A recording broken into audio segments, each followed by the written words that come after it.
Good evening. Our program will begin in just a moment.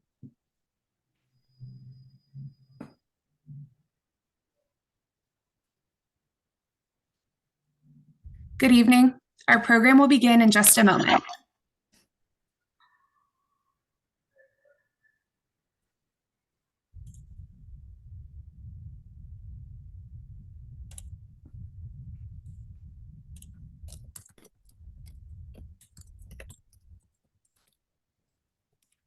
Good evening. Our program will begin in just a moment.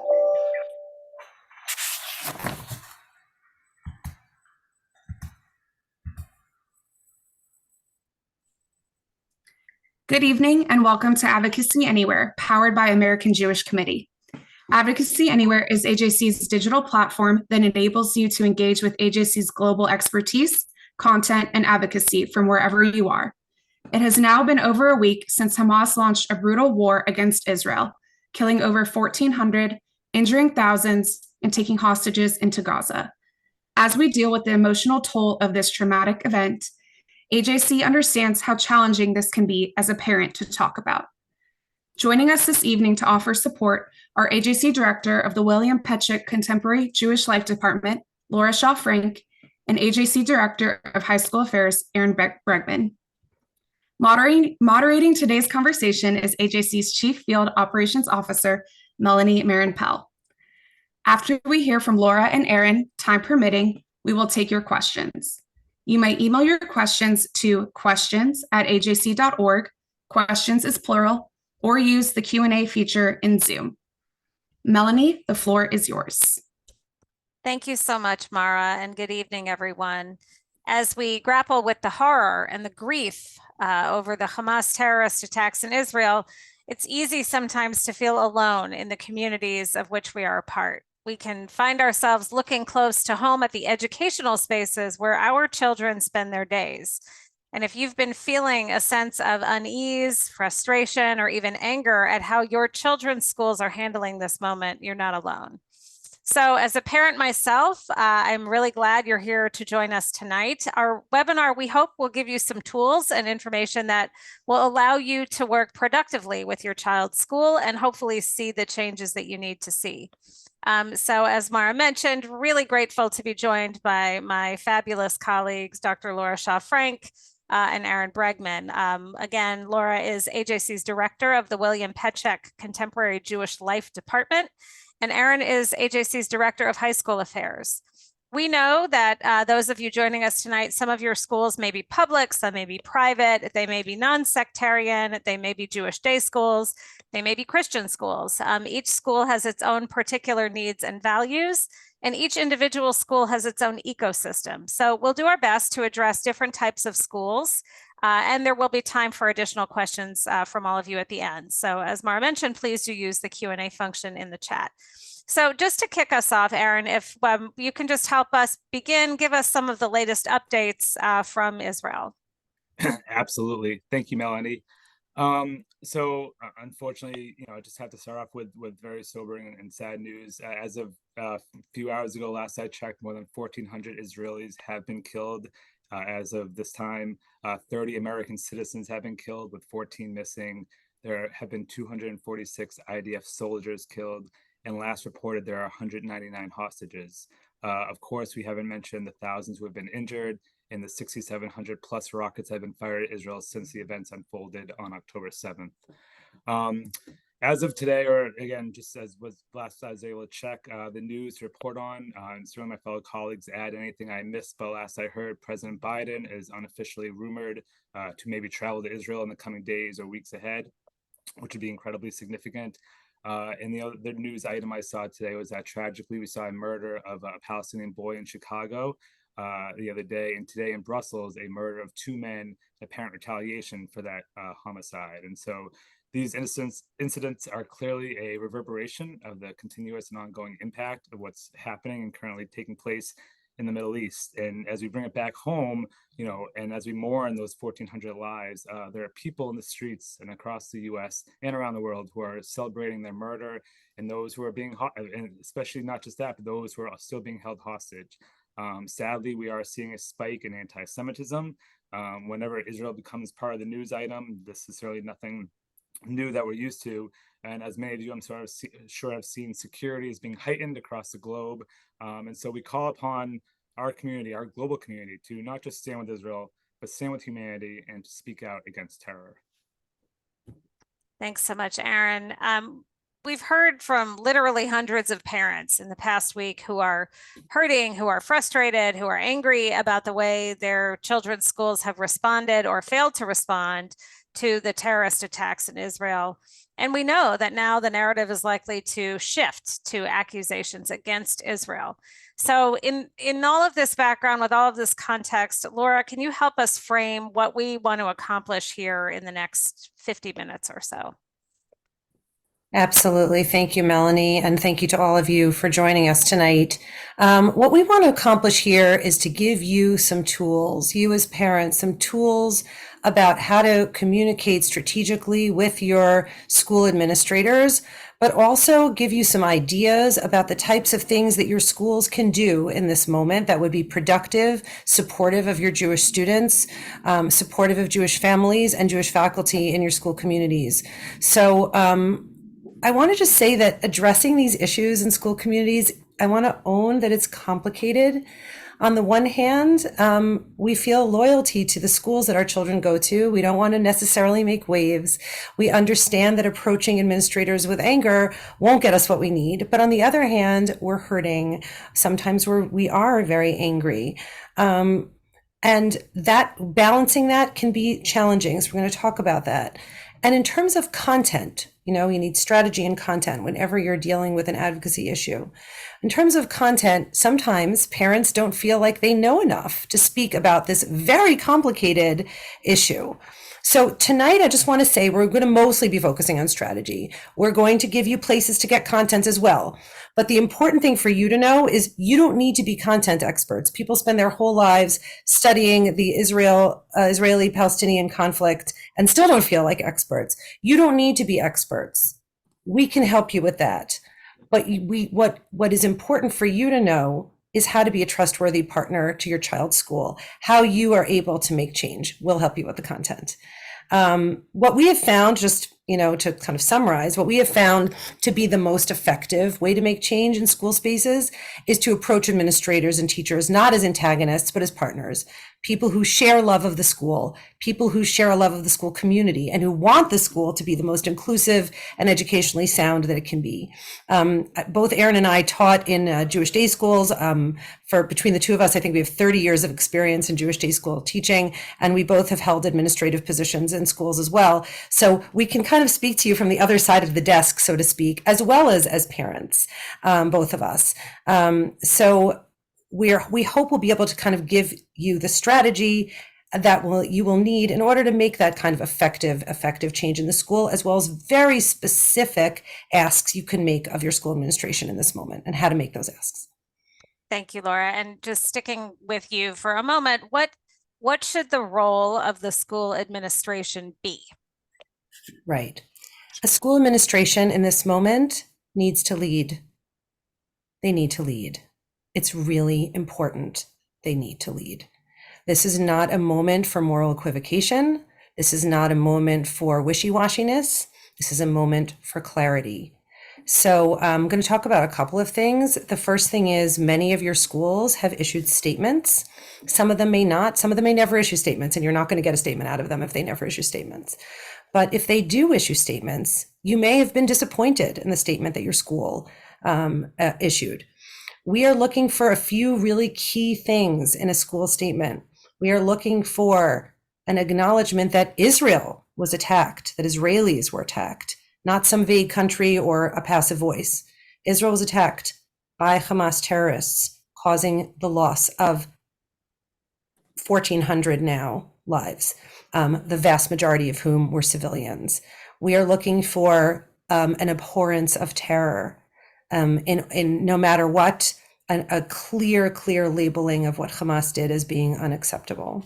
So that's about statements. I want to tell you that we are collecting school statements to help schools and also to help ourselves help schools. So if you have statements that your school issued, send them to us. We put together a database of all the statements. You can send them to highschoolaffairs@ajc.org, and we will include them in our database of statements. Sorry, Laura, just highschool@ajc.org. Oh, sorry. High school at ajc.org. I'm trying to make the email even longer than it already is. Okay, so that's number one, statements. Number two, a school administrator in this moment should be reaching out to Jewish parents. That can be sometimes a little bit challenging to do because Jewish parents can be sometimes a vague group. And we can talk more specifically later if you have specific questions about how a head of school or a divisional principal can reach out to Jewish parents. One easy way is through a Jewish parent affinity group, but there are other ways too, by reaching out to Jewish parents who are on the board of trustees, by reaching out to Jewish parents who are class parents, etc. There are other ways of doing that, and we can talk more about it, but it is important for Jewish parents to hear from their head of school in this moment. Administrators can organize an assembly or a school-wide gathering. A number of schools have done that. In addition, they could possibly even themselves speak directly to the student body in a moment like that. And what we encourage schools to do in a school-wide gathering is to focus on empathy and sympathy for those who have been so cruelly attacked. So we're talking about that aspect of it, and also support for members of the school community who are hurting. We'll talk more about what that means later, but support for Jewish students who are really struggling in this moment, support for Jewish families, Jewish faculty members who are struggling. A couple more things. Emotional social response. Any school administrator should be making sure their mental health team knows to be sensitive to Jewish students, put them on call, supporting Jewish students in crisis, expressing solidarity with students and staff experiencing grief. They should be monitoring security. Unfortunately, we are in that world. Things are very, very volatile, and hopefully nothing will happen outside of Israel and in the United States. We know, obviously, hopefully nothing will happen in Israel either, but that's not realistic. Lastly, just actually three more quick things. Administrators need to revisit their social media policies in this moment, particularly in private schools where they kind of have a little bit more control and can, be a little bit more censorious in these moments to ensure that they comport with this new reality. And they should be speaking to advisors and faculty about paying special attention to social media at this moment, both what faculty themselves might be posting on social media, but also how to talk to kids about it. Similarly, revisiting bullying and harassment policies to ensure that Jewish students are safe in school, emotionally and physically. A little later, we'll talk a little bit about dress code issues. Hopefully, I'll be able to give you a little bit of guidance about that. So definitely important to revisit those bullying and harassment policies. And lastly, talking to teachers. And, Aaron will be talking a lot more about that in a minute as a truly incredible educator. But talking to teachers about how to handle these things in the classroom. Teachers feel really inequipped in this moment. And again, when I said at the beginning, administrators need to lead. Part of that leadership means talking to their faculty and helping their faculty know how to address this in the classroom. Thank you so much, Laura. And Aaron, let's turn to you, and let's make sure you're also close to the microphone. Yes, we had a sorry about request, that. please. Thank you. So you came to AJC directly from the classroom. So Yes. what else can you add about the role of administrators, but also what about the role of individual teachers? Absolutely. How's that? Is that better, Melanie? I think voice? so. Thank you. Fantastic. And our audience will let us know if it's not. Absolutely. I expect nothing less. Thanks again for the question. So, my first thoughts and inkling is that these administrators, they need to reach out to their Jewish student community groups, whether it's a small, cohort or a very large Jewish student population. They need to reach out. They need to tell them that they're here for them. They need to tell them that they're being heard, that they have an open door to those administrators, offices if they need, and really they need to feel like that there are people there for them. That not only just goes for administrators, but also educators as well. But certainly the administrators need to show that sort of presence in the school. Certainly, I also recommend that, when it comes to educators, that, and Laura mentioned this, we'll talk more about, but just not being shy, that we don't have to all be experts on the conflict in order to be able to discuss these issues. And certainly whether it's applying civil discourse style methods or Socratic seminar methods into a classroom. And we have certainly resources that can help educators if they haven't usually used those sort of materials. But these are types of things that administrators need to make sure educators, even if they don't talk about issues happening in the Middle East, whether they aren't, history teachers in the sense of talking about larger contemporary issues, these are resources that are certainly available, that are widespread, that I certainly recommend. And also, tell educators that in the end, there are different ways of going and talking about this. There's a lot of ways. Something that's going around the internet right now, particularly in Jewish community spaces, is this thing called the 3 H's. So one H is the head, right? What immediate questions do these students have about the events unfolding? Is there anything they're confused about? Is there information that they're missing? So that's one way that an educator can at least frame some of the issues if they feel comfortable. The second H would be the heart, right? How does this make you feel? Is there anything in particular that you find yourself grappling with? And yes, at times, and I have stories in my inbox about Jewish students who have heard their Muslim Jewish student peers or other types of peers talking about, difficult conversations, to be quite frank, that they don't feel comfortable, either hearing or addressing. But as a school, students certainly have to have a voice as well, but our Jewish students need to also recognize that they have a powerful voice as well, and they need to have their peers hear how they're feeling. And then lastly, the third H is hands. What can you do now? What are your options? Again, for Jewish students, students who support the state of Israel, students who support, stopping terrorism from happening, what can students do, whether in their communities, regionally, nationally, to get involved? Thank you, Aaron. And as Aaron and Laura know, I spoke today at my son's school to 5th through 8th graders, and I was so glad to have the 3 H's as a reference, because it actually was really helpful to think through the kinds of questions that they were asking about, are these factual questions? Is it emotional questions, or is it an action item, what they can do? Aaron, I have another question for you, and I'm going to ask you to get even closer to your microphone. Oh, gosh, please. I'm sorry. Yes, thank you. That's better. If you speak up and speak closely, I think it will help. So Aaron, we've talked now a little bit about administrators, about the role of teachers, and what about the students themselves? What are the roles and what are the responsibilities of students, and what is it we should be asking of them, and what's maybe too much to ask of them?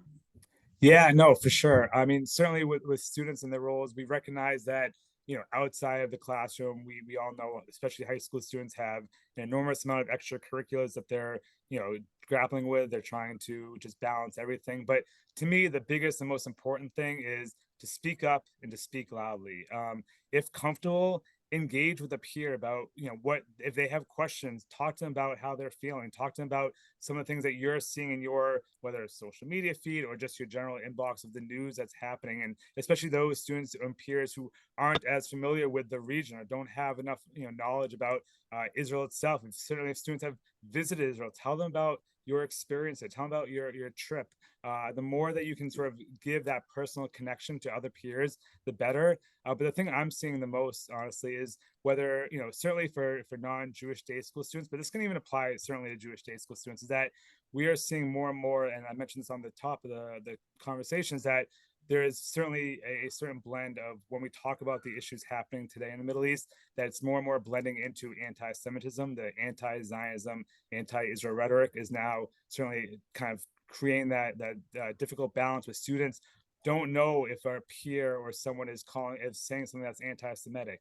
And my point is, if you even question it, if you think it is anti-Semitic, call it out. Some peers might be ignorant, don't know any better. Other people might be doing it deliberately. But the more you can make your voice heard, the more other people around you will hear that and hopefully resonate with that.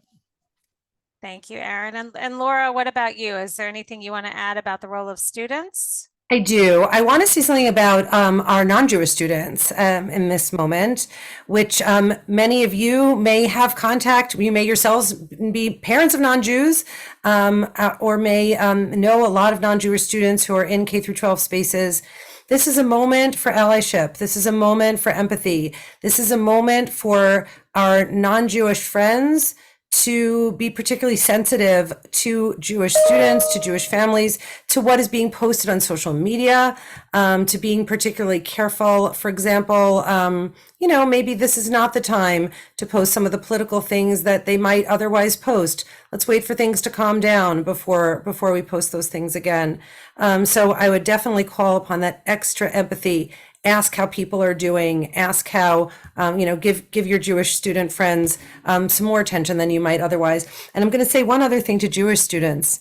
I've been in touch with a lot of family and friends in Israel many, many, many times every single day. And the one thing that every single one of them has said to me again and again and again, and this isn't just for our kids, this is for us too. The more we reach out, the more we say we care about you, the more we send them a WhatsApp message, send them an email, call them for 5 seconds. It means so much to them. So that's definitely something very concrete that we can all do. Thank you. Laura, let's talk a little bit about social media. So we know that there are many different social media platforms and that it's kind of all over. It's a little bit hard to keep kids away from it in some ways, but what is your advice about how we should be guiding our kids and how we should be advising students about social media, especially during a moment like this? Absolutely. So the first thing I want to mention that you probably have seen a lot of calls that even your schools may have sent out calling for you to uninstall TikTok, uninstall Instagram from your children's phones. I'm going to tell you right now, I have 4 kids. My youngest is 18, so I'm kind of out of the K through 12 space. My youngest is a freshman in college. But I can tell you that from my experience as a parent, and my kids are really goody-goodies, even though they're goody-goodies, from my experience as a parent, the minute you uninstall it, that's when they're going to go look at it even more, right? They're going to find a way to go look at it. So this is the moment for really open conversations with your kids about social media. Even if you're too busy to usually have those conversations, and I get it, we're all too busy to have those conversations. Now's not the time to be too busy. Now's the time that you have to sit them down and say, look, there's going to be a lot of terrible stuff on social media, and particularly with younger kids, we have to have those conversations. Kids have phones younger and younger now and have access to social media and other things online. This is a moment to say to them, don't click on links that you don't know where they're coming from. Be prepared that you may end up clicking on something that's very, very gory and very upsetting. Please feel free to put your phone down when you see that. And if you do see something, whether it's gory and uncomfortable or whether you just are confused about it, please come to me. Please talk to me about it. I'm here to answer your questions. I won't, I won't punish you. I won't, take away your phone. I won't do those things. This is a moment for us to just have those lines of communication very, very open with our kids. I would tell kids, don't engage with people they don't know online. I mean, obviously that social media 101 bears repeating in this moment. Just don't engage if you don't know them. If you do know them, if there's a friend who has posted something upsetting, who's posted something like Israel is to blame for the death of the 1,400 people who were murdered in cold blood on October 7th and the day after that, that's not a moment to engage in a fight in social media. That's a moment to think about how to engage with the person in person. And that's something that adults in your community, say that your child, that's something that I can help you with as a parent. That's something that your advisors in school can help you with, that trusted faculty members can help you with, or mental health professionals can help you with, thinking about how to have that conversation. Older kids may feel like they can have the conversation without assistance, without sort of adult intermediaries. Definitely talk it through with your kids. This is not a conversation to be having online. It's never going to go well. Never, never. But having those conversations in person can actually be very, very productive. And if I could add something, Melanie, if it's okay, Please. just certainly there's, what everything Laura said, I 100% agree with on the social media front. But I also want to say, after the terrible events that happened, I reached out to a psychiatrist who deals with post-conflict trauma, and just a few additional recommendations sort of within the social media space, but also outside of that as well, as that, and these might be common sense to some folks, but certainly not common sense to everyone, is that, telling students if you are tempted to look, maybe it's better not to. Take a breath, think again. As Laura mentioned, these images are meant to hurt you and make you less effective, as whether parents, certainly teachers, student leaders. So be aware, make sure students are aware of that. And along with those, sort of outside those lines is make sure students are keeping a usual schedule, particularly if you have a student that is deeply connected with what's happening. If they have family or friends that are living in Israel right now, I can imagine their schedules have been certainly turned upside down. Eating, sleeping, exercising, schoolwork, really important to keep those productive and on schedule. Staying connected to your trusted community, he recommends. And certainly this goes to our people on this call. When parents do better, kids do better. So whether it's taking a break from the news as well, giving yourself, the care you need, the students see that. So just be aware of that. And the last thing I'll say is, as Laura mentioned, besides from reaching out to people like us, is that don't forget, and this is really important, that your child's school counselors, they're really sometimes the lifeblood of a school system. Make sure to remind your students, if you feel they need it, talk to the counselors. The counselors are there for students. Counselors don't care their background, their religion, who they are. They're there to help students, particularly on the mental health side. So just be sure to remind your kids about that.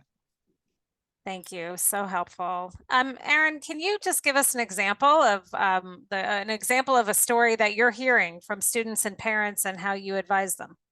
Yeah, absolutely. It's personal actually to me. I have a niece. She lives in the Raleigh area and goes to a prestigious private school. She's an 11th grader. And I got last week, every day after school, my niece would come home and my sister-in-law would say to her, have you talked about in your, say, US, AP class, history class, what's happened? And my niece would say no, and days would go on. And by Thursday afternoon, there was still always a no. And so what ended up, my sister-in-law wrote to the teacher and said, hey, like, this is not just a situation happening, isolating in the Middle East. This is a world event. Like, I really feel like this needs to be discussed with the students. And the teacher wrote back and unfortunately said, I don't feel comfortable discussing this issue. We have Jewish students, Muslim students, students in the classroom that seem to have more information than I do. And I don't feel I am equipped to essentially talk about this sensitive matter. And my response to that, and I never obviously interacted with the teacher, but my response would be to any teacher like that is, I find that disingenuous and honestly lazy. Certainly living in the DC area, I had contacts over my years in the classroom to many people, within the Washington region, but certainly in Raleigh and other places all across the country, there are university professors who are equipped and experts in the field. There are other community related activities outside or within or outside your community that I know would be able to work with you, or you can reach to us and we can help you provide the necessary resources, or talk to other organizations that could reach out as well. So even if the educator, as Laura, I believe, mentioned earlier, doesn't feel like they're a Middle East expert, that doesn't mean there aren't ways to A, bring it up in the classroom, or B, find someone that you can bring in that can discuss it with students. And sometimes, my experience, I found that actually bringing in an expert gives students that sense that it's not your teacher that's going to either judge you or misread the situation. An outside person who you are unfamiliar with actually makes a better calming experience and allows you to feel you can actually ask direct questions to them and get an honest answer. So to me, that's just one of dozens upon dozens of experiences and stories I've had, both personally, but also I've received in my inbox in this last week. Thank you. And Laura, what about you? Is there an example you can share? Yeah, I want to share something that I've actually seen in every community I've worked with, and Aaron and I have been inundated. So we've both been working with countless school communities and parents and kids in the past week. Something that I'm seeing come up again and again is the fact that Jewish kids and Jewish parents and Jewish families are, even those who are not necessarily all that involved with the Jewish community, or who aren't sort of publicly Jewish in their schools in any kind of, very big way, even they are really hurting and grieving and suffering in this moment. And something that is hard for both our Jewish families, our Jewish kids, Jewish parents to understand, and even harder for our school communities to understand, is why. And I want to just emphasize that it is worth thinking about that question of why. Aaron and I both have a lot of content to share about what the Jewish people's connection to Israel is, why it is so visceral for us, even if we're not necessarily religious, not necessarily affiliated all that much. Why are we struggling in this moment? What is that very visceral identity piece of our connection to Israel? Not only so that we can understand it for ourselves, but that we can express it to our communities when they are kind of wondering, like, well, you didn't even go to synagogue on Yom Kippur. Do you really care about Israel? And the answer is, why do I have to go to synagogue on Yom Kippur to care about Israel? It is actually very much a part of my identity. I'll just share one quick statistic with you, which is in the Pew Center's study of the American Jewish community. And by the way, our studies bear this out as well. AJC studies bear this out as well. But the Pew study is kind of the gold standard Jewish overarching study of the American Jewish community, found that 80% of American Jews 80% feel that a relationship with Israel, that Israel is either critical or important to their Jewish identity. So that's a very telling statistic. So as we're thinking about engaging in these school spaces, important to think about those issues of identity for ourselves and for those that we engage with. And Aaron and I are very happy to sort of help you unpack those questions. Thank you. Laura, let's talk a little bit about another issue, and that's about dress codes. And this could be a Jewish student wanting to wear an IDF t-shirt, or it could be another student wearing a Free Palestine t-shirt or something like that. So as we think about dress codes and what schools have the capacity to control, or make a rule about, what can you tell us? Yeah, so this issue's come up a bunch in the past week, which is why we thought it was really important to talk about it. We've heard from a couple of schools, public school systems in particular, where students are wearing Palestinian flags to school and perhaps behaving in some type of an intimidating manner to Jewish students.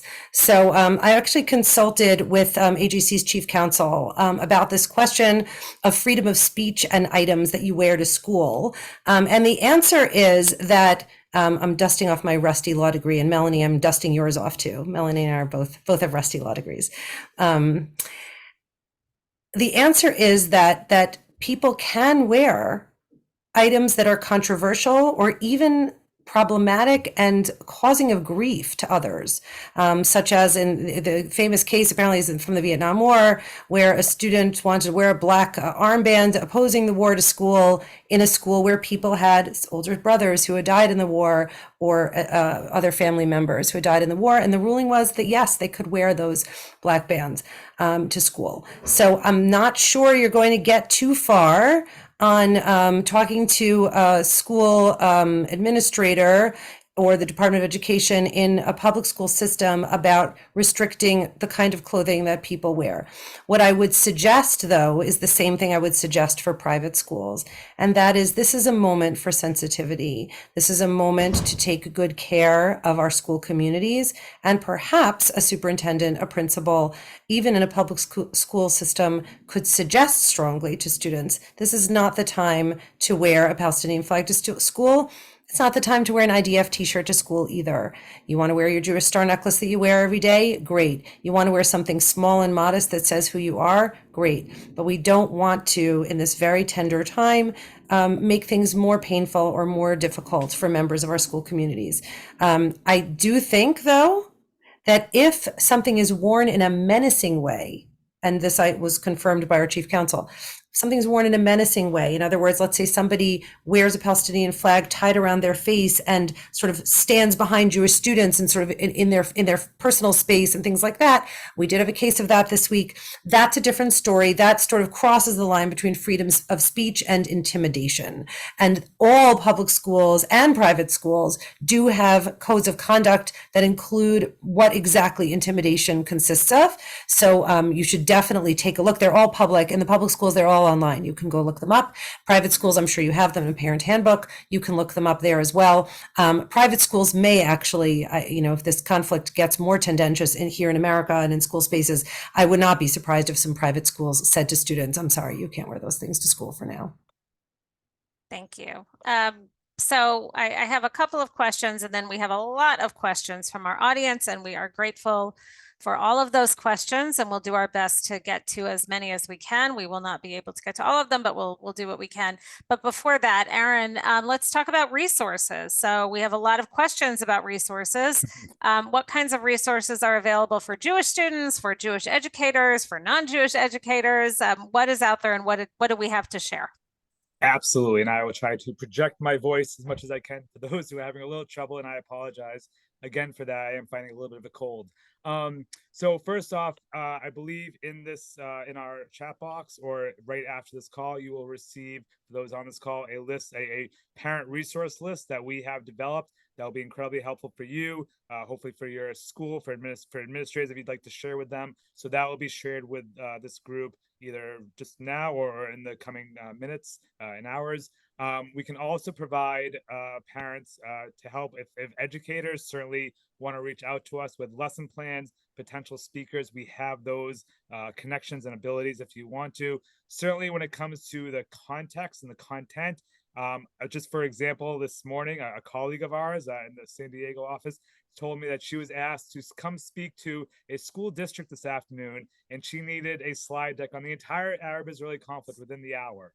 And I was fortunately able to provide that PowerPoint for her. But you know, the content is there. There are a tremendous amount of resources, and we have that ability, and we will certainly give you whatever resources you're looking for. And we recognize whether it's for Jewish state school students, as we talked about, private school, public school, educators, administrators, we have that. Sometimes it's right in the materials we'll give you, but sometimes it's a little more explicit. So we're happy to work essentially offline, help with that as well.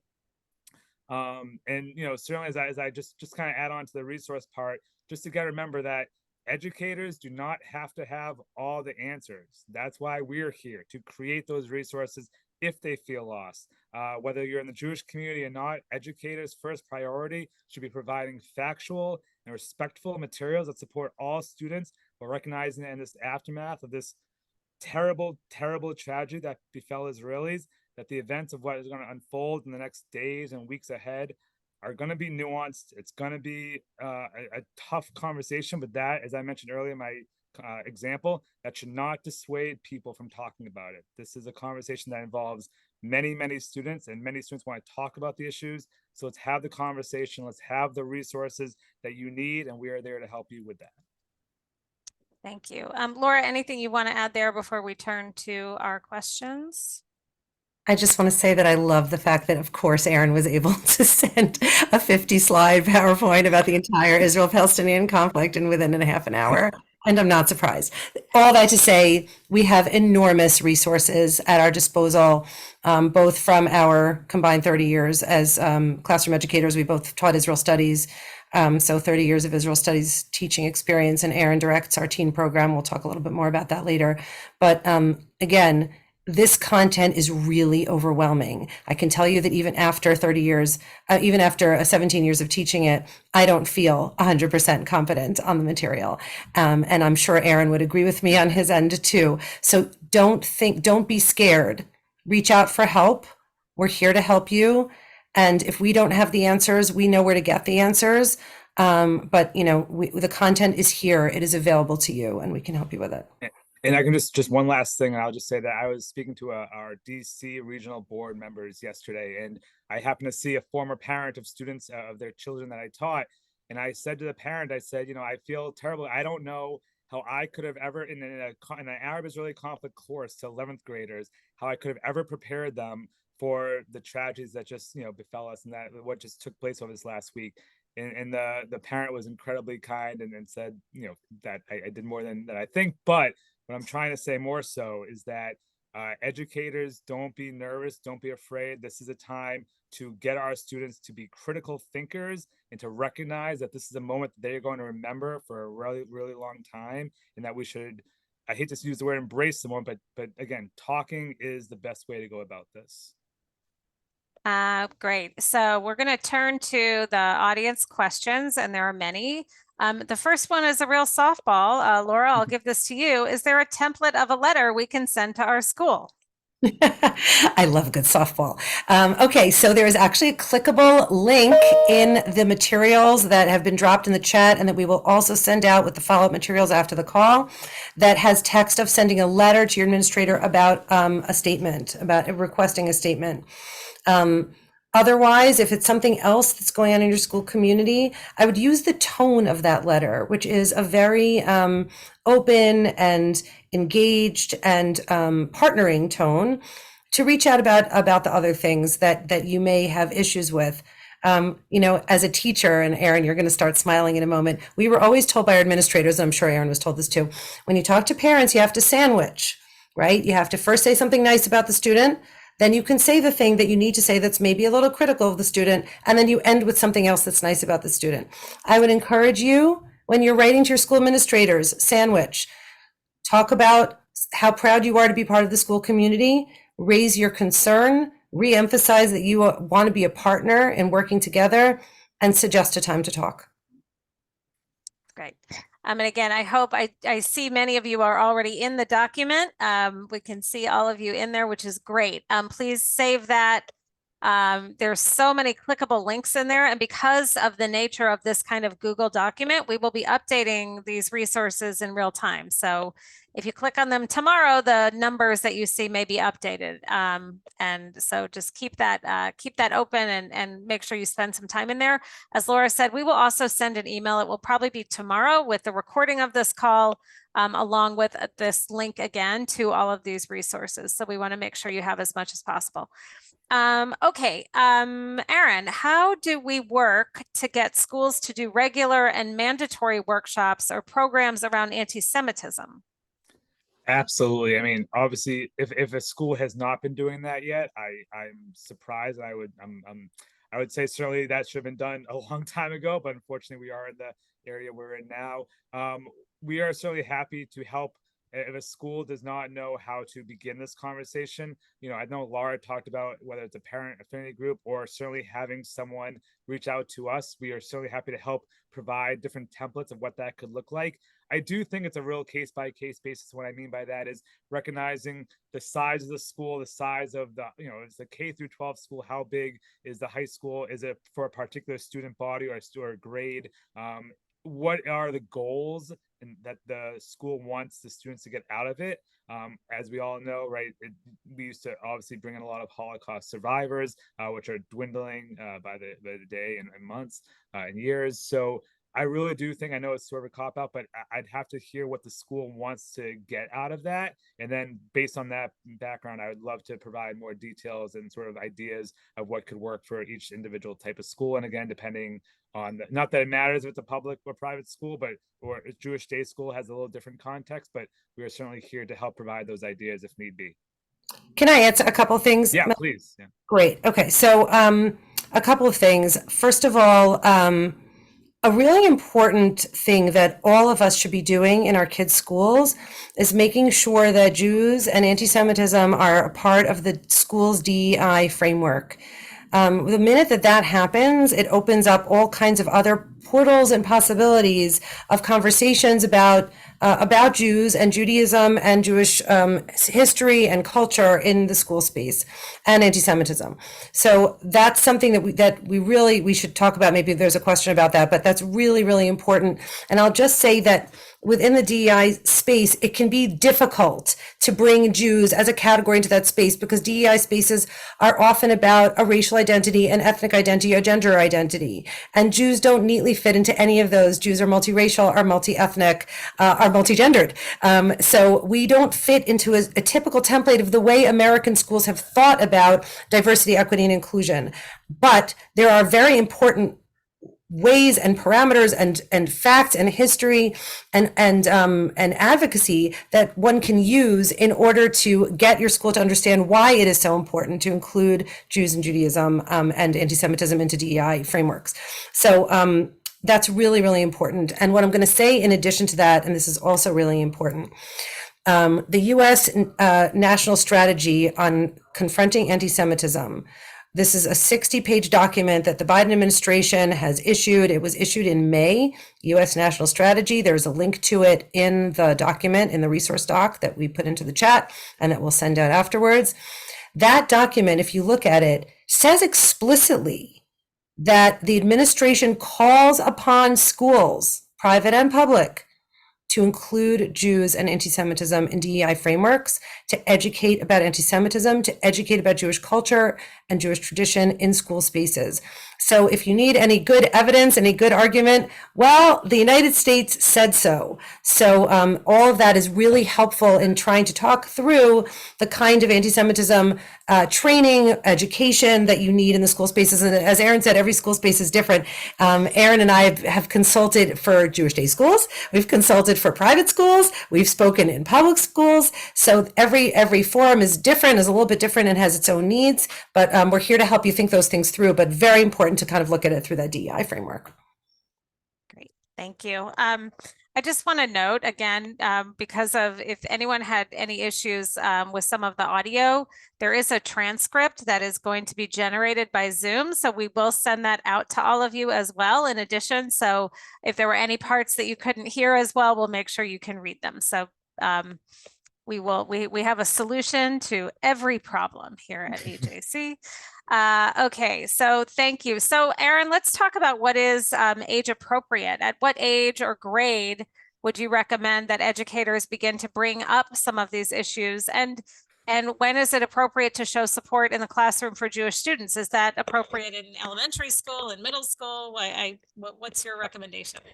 Yeah, I mean, I can certainly try to speak to the first question, and the second one I'd love to hear Laura's thoughts on too. But as someone who taught primarily just in the 9th through 12th grade, I do think in this, as we've talked about, and as everyone on this call I'm sure knows, it's the conversations, not just what's currently happening on the ground, but historically are incredibly complicated, incredibly nuanced. I taught, for example, I taught an Arab-Israeli conflict course for one semester, and I barely scratched the surface to 11th graders. So there is so many ways to go about talking about these issues. I certainly think with, I have almost a 4-year-old. Do I think it's relative or important unless they are directly connected to a family member, a friend that was harmed at this last week? I don't think that's appropriate. Even elementary school, I think there are, and I'm sure there are people that are invested in the elementary school space that can speak better about this. But I do know that, general speaking, the way things make things more black and white, make the terminology and language much more clear and crisp and sort of straightforward. Bad guys, good guys. I'm sure there's better terminology that one in that space could use. But as you get older, certainly that's the conversation shifts, the dialogue within the students shift to the teacher. And this goes back to the idea of Syncretic seminar. Even as, again, the older they get, teaching kids how to speak to their peers about this issue becomes such an important tool that they need as they move on out of high school as well. So the educator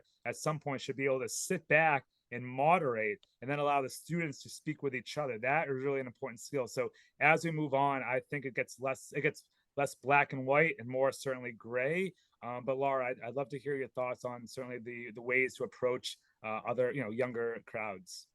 Yeah. So what I'll say about younger crowds, and my educational experiences for the most part in high school, although I do have some like late lower school experience, like 5th grade experience, I would say that with littler children, the thing to focus on is Jewish people in America hurting. Talking instead about the political situation there, focus on what they know and they're seeing in their community. Why are mommy and daddy, or mommy and mommy, or daddy and daddy, or whoever it is, feeling upset in this moment? Why are some of the teachers in school sad right now? Why are we talking about Israel all the time? Why did we go to a rally? And talking about that the Jewish people feels a strong connection to Israel, talking to them a little bit about why and what Israel is, and that some sad things happened in Israel. And because we're sad, because our Jewish co-religionists, our Jewish brothers and sisters, our fellow Jewish people have been hurt, and therefore we're hurt. So I think concretizing it for them as American Jews in this community, and talking to them about having empathy and understanding for those around them might be the way to go with younger kids. Yeah, thank you. And as the parent of a 9.5-year-old, I think the other thing I would say, again, I'm not the expert here, I'm the moderator, but I would say as a parent, a lot of it really has to start with us at home. Before it gets to the classroom, we have to make sure our kids hear from us and understand a little bit from us if we think there's any chance that it's going to come up in the classroom. It's best that they're hearing first from their parents. Laura, you just mentioned empathy, and one of the questions is about how do we frame our empathy for Palestinians who are also in harm's way and who are invariably going to be killed, and really a lot of pain for Palestinians as well. What is it we want to teach about that? Yeah, that's a really, really important question. What we want to teach about that is that the innocent suffering of any civilian should hurt our hearts. There are certainly plenty of innocent civilians in Gaza who are going to suffer or suffering now and who are going to suffer enormously. And we can say that full stop, full stop. And that does not take away from the fact that this conflict was caused by Hamas. It does not take away from the fact that what Hamas did to Israel was an abhorrent act of terror. It does not take away from the fact that Israel has the responsibility to defend its citizens. It does not take away from the fact that Israel is going to do the best it can to mitigate civilian damages. But unfortunately, Hamas is the kind of ruling terrorist organization that's going to put its citizens into harm's way and has already done that. I think that you can have full stop empathy. And then if there's pushback saying Israel is causing it, at that point, you can start to talk about some of these other really important frames and really important pieces of information, contextual frames that are necessary to understand what's going on. But we should absolutely have that empathy for everyone who is suffering in this conflict. Certainly every civilian who's suffering in this conflict. I couldn't agree more with what Laura said. Going into call it grad school or teacher school, as a history teacher, you were always taught, at least my professors always said, you should walk in a classroom. Students should know if you're a Democrat, Republican, or our case is a Likud, a Labor, whatever you're teaching, you should be down the middle and make them play devil's advocate. In this case, I do think everything that Laura just mentioned, it should be up there, it should be said directly to the students. But with that being said, and with my history hat on, someone who taught during 2008 and 2009, 2014, 2021, and the other Gaza incursions, I do recognize that there's going to be more and more difficult conversations down the road. And that's where the nuance comes in. That's where the moral discussions come in. That's where the conversations that I remember explicitly talking to students about when Gilad Shalit was released, the idea of 1,000 prisoners for one Israeli soldier. Like, there are going to be a lot of incredibly difficult conversations for both Jewish students and non-Jewish students, but particularly for our Jewish students. These are things that parents, educators, synagogues, community groups, youth groups will be discussing in the long-term future, unfortunately. I want to add one more thing. I totally agree with everything that Aaron just said. And I just also want to add that we have seen, particularly on college campuses, this narrative among professors, students also, but even professors, that the terror attacks are Israel's fault, or that the terror attacks are something to be celebrated. And we can come out and be a moral voice here. That is fundamentally immoral. It is a horrible thing to say in every single way. And I think that one of the best things that we can do in this moment is not take that horrible low road of saying that it is justified to murder civilians in cold blood, to cut babies' heads off, all the horrible things that we saw happen. Thank you. I'm gonna do a little roundup of a few questions that are in the chat. We had a number of questions about resources for college students, and this webinar was really designed for high school students, but I want to acknowledge two and share two things. One, last week we had a really fantastic webinar with college students that is available on our website and on YouTube. And later this week, what day is it? I don't even know what day of the week it is anymore. I believe it will be later this week. AJC will be we are planning, and we haven't circulated anything yet, but stay tuned, a webinar in partnership with Hillel International, where we will address more of the university situations and issues. That is a a multi-part webinar in and of itself. We do on our website, if you go to ajc.org/campus library, we have a whole compendium of resources for university students. And the other thing I want to note is a few of you have asked about what Laura referenced with the national strategy for countering anti-Semitism that the White House issued earlier this year. We have on our website a whole series of guides for public school administrators, guides for private school administrators, then guides for mayors, guides for members of Congress, all different sectors about what they can do to help implement the recommendations. And a lot of that is about how they can introduce and implement the teaching of anti-Semitism and about Judaism into their DEI curricula, both in schools, in corporations, wherever. So I saw a number of questions like that in the chat. We do have resources about that on our website. We will try, as we put together the email that will go out tomorrow with all of the resources, we'll try to answer as many of the questions we didn't get to here with links to things and materials and resources that will help answer some of those questions.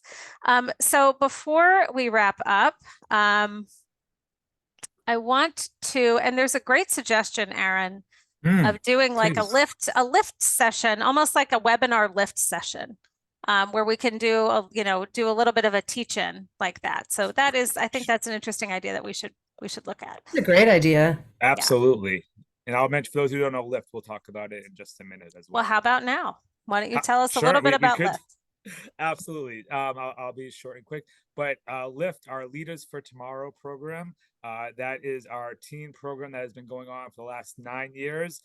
Long story short, Lyft started actually in 2014 near our New York office, where we had a student who went to a school that did not talk about the issues. This is during the Israel-Gaza situation in 2014, and they said we want to be able to talk to our Jewish peers about this, and I don't have a way to do that. And essentially, with that being said, Lyft was created to allow students to come and engage with each other about the really difficult questions that were happening then, but also expand to understanding their Jewish identity and talking to kids that weren't in their community about that, talking about why is anti-Semitism on the rise, using those difficult questions that we hear that happen in college campuses all the time, being able to give students that space to discuss it. So with that being said, Lyft, ajc.org/LFT. We are really fortunate. We have 14 cohorts this year across the country, 13 of which are in person. We do have a virtual cohort for those who are not near an AJC office that can get to one of those in-person cohorts. And in short, it is a great way for students, particularly in this unfortunate time we're in, to learn more about the issues, again, on Jewish identity, on Jewish history, on Israel, modern Israel conflict, contemporary issues in Israeli society, anti-Semitism, preparing for college, all those things combined, as well as having a 3-day advocacy program in Washington, D.C., February 4th through 6th. It's an incredible program that we have more than 100 students attend every year. So I strongly recommend to have your students apply. There is an application process. There is an interview process. We have limited space left in different cohorts. So please go to the website and apply. And I guarantee it'll be certainly worth it for your students to get involved in. Thank you. And before I turn it to you, Laura, for your any closing thoughts, I just want to note there was a question about what to do if something happens in your community. We have regional offices across the country. We have 25 regional offices across the U.S., which means some of you may be in communities that are not physically covered by one of our regions, but you can always reach out to any of them, or just reach out to our high school at ajc.org, and we can help you. In terms of reporting incidents, we work closely with the ADL as well, with the Anti-Defamation League. They collect incidents. They really are tracking specific incidents. So it's really good to report those, because that data is important and that data matters. So reporting it to the ADL is really important. We can also help you on the advocacy side and on the communication side. So, you can do both. We're here to help. They're here to help. I just want to respond to that. If you have an AJC in your community, please reach out to our amazing regional staff. And if you have an ADL and not an AJC, again, like ADL, we're all here to help. We're all here trying to fight the same fight. So use all of us liberally, I would say. And Laura, let me ask you to give any final thoughts, and then we'll turn it back to you, Mara, to close us out. I guess what I just want to end with is just by saying that you are not alone. We are here. I know that I speak for Melanie and Aaron as well in saying that we feel like this is our war effort. We can't fight the war in Israel, but we can help Jews in America to get what they need to expand the understanding of the community in which we live about what's going on with us, the suffering that we're undergoing, and what is true and factual about what's going on in Israel. So just to let you know that we are here for you. No question is dumb, etc. I will say we are being inundated. So if we don't get back to you immediately, that doesn't mean we don't care. Be patient. We will get back to you. We promise. But really, we are here for you, and we don't want you to ever feel alone. And if I could just say real quick, Melanie, that I know these conversations can be incredibly challenging when we encounter ignorance or hostility instead of understanding and support. But to our Jewish students and our Jewish parents out there tonight, be aware, be outspoken, and be proud, and we're here for you. Thank you, Aaron, Laura, and Melanie, for tonight's important conversation, and thank you to our audience for tuning in tonight. To stay up to date on the evolving situation, make sure to follow AJC on social media. We also urge you to visit our website at ajc.org/attack-on-Israel, where you can find informative resources, ways to take action, and information on how to donate to AJC's Emergency Israel campaign, which has raised nearly $2.5 million thus far. If you would like to send a note of support to the people of Israel, please visit www.ajc.org/love-Israel. These notes will be shared on Israeli TV stations across the country. We continue to stand in solidarity with Israel today and every day. Am Yisrael Chai. Thank you again, and good night.